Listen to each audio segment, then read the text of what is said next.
சிவா கற்றுக்கொண்ட எண்கள் மற்றும் எழுத்துக்களின் ரகசியம். கற்றல் மற்றும் அன்றாட வாழ்வில் எண்கள் மற்றும் எழுத்துக்களின் முக்கியத்துவம். மந்திரப்படுத்தப்பட்ட காட்டில் ஆழமாக, கற்றல் மந்திரம் என்ற இடத்தில், சிவா என்ற சிறுவன் வாழ்ந்தான். ஆனால் சிவாவிற்கு கற்றல் பிடிக்கவில்லை.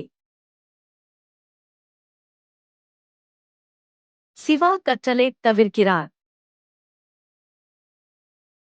எண்கள், கடிதங்கள், யாருக்கு அவை தேவை?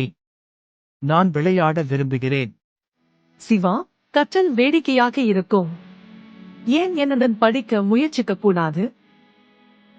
எண்களும் எழுத்துக்களும் முக்கியம். சிவா, ஒரு நாள் நீங்கள் அவர்களின் மாயாஜாலத்தை காண்பீர்கள். ஹா, மேஜிக்?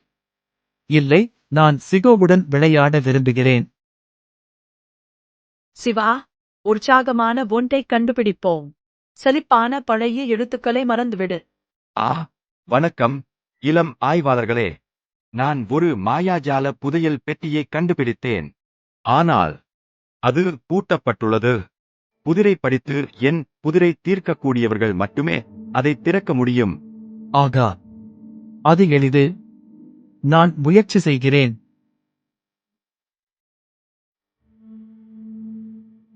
சிவா, அதை எப்படி படிப்பது என்று எங்களுக்குத் தெரியவில்லை.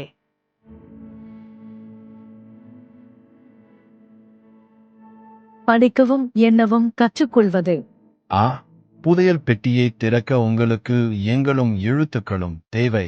சிவா, நீங்கள் கற்றுக்கொள்ள தயாரா? இருக்கலாம். கவலைப்படாதே, சிவா. நாங்கள் உங்களுக்கு உதவுவோம்.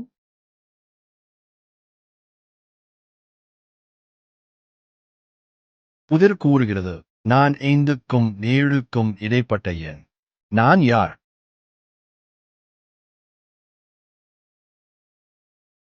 பதில் 6.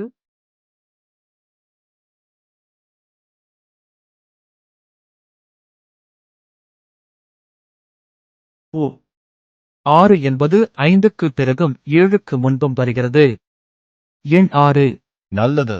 இப்போது அடுத்த பகுதி கூறுகிறது, ஆக்ஸ் என்ற வார்த்தையின் முதல் எழுத்தை கண்டுபிடி.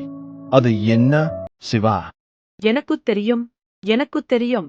அது மா மா. ஃபாக்ஸுக்கு இது எஃப். எஃப்.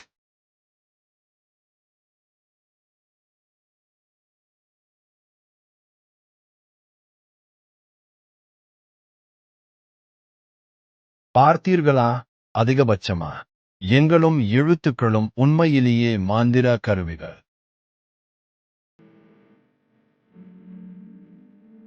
புதையலை திறக்க அவை உங்களுக்கு உதவியது. ஆஹா, கற்றல் இவ்வளவு அருமையாக இருக்கும் என்று எனக்கு தெரியாது.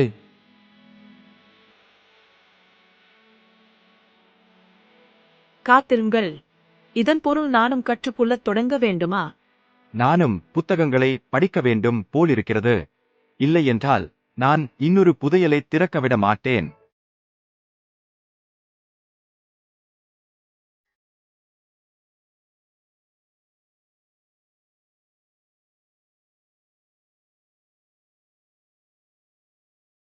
எண்களும் எழுத்துக்களும் மாயாஜாலமானவை. அவற்றை ஒருபோதும் புறக்கணிக்காதே, ஏனென்றால் அவை ஒவ்வொரு நாளும் நமக்கு உதவுகின்றன.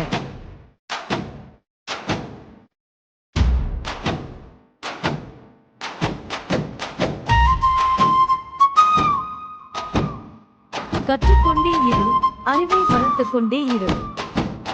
எங்களின் ஓசையில் புது வெளிச்சம், எழுத்துக்கள் தந்திடும் அறிவின் வெளிச்சம்.